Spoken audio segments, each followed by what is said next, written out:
Repo rate.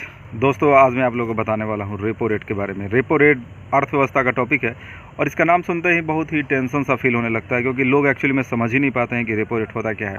काफ़ी आसानी से इस वीडियो के माध्यम से आप समझ पाएंगे रेपो रेट होता क्या है। दोस्तों मान लिया कि आपको पैसे की ज़रूरत हो, आपको घर खरीदना हो, आपको ज़मीन खरीदना हो, आपको गाड़ी खरीदना हो, या किसी कंपनी को अपने बिज़नेस को बढ़ाना हो, तो उसके लिए पैसा चाहिए। वो पैसा को कोई कंपनी या आप कहाँ से लोगे?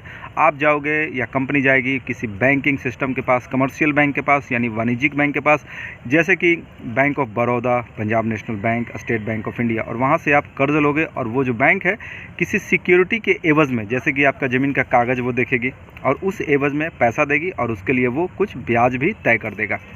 अब देखिए, आपने पैसा कहाँ से उठाया या किसी कंपनी ने पैसा कहाँ से उठाया? तो कमर्शियल बैंक से। कमर्शियल बैंक कहाँ से पैसा उठाता है?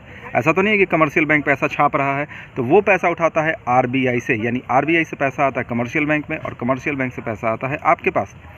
अब देखिए, आरबीआई जो पैसा देता है कमर्शियल बैंक को, यानी जो कर्ज देता है, उसके लिए भी वो कुछ इंटरेस्ट लेता है और उस इंटरेस्ट को बोलते हैं रेपो रेट।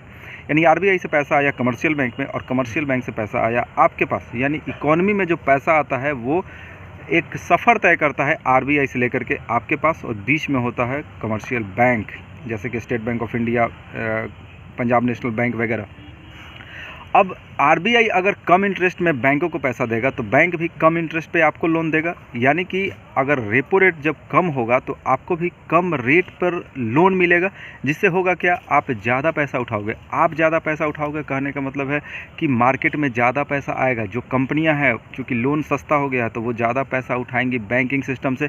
इस तरह से होगा क्या? अर्थव्यवस्था में पैसा काफ़ी आ जाएगा, यानी जो मार्केट में पैसा काफ़ी आ जाएगा। आप इसको आसान शब्दों में समझिए कि आपके पास अगर ज़्यादा पैसा आ जाएगा तो आप ज़्यादा ख़रीदारी करोगे, ठीक है?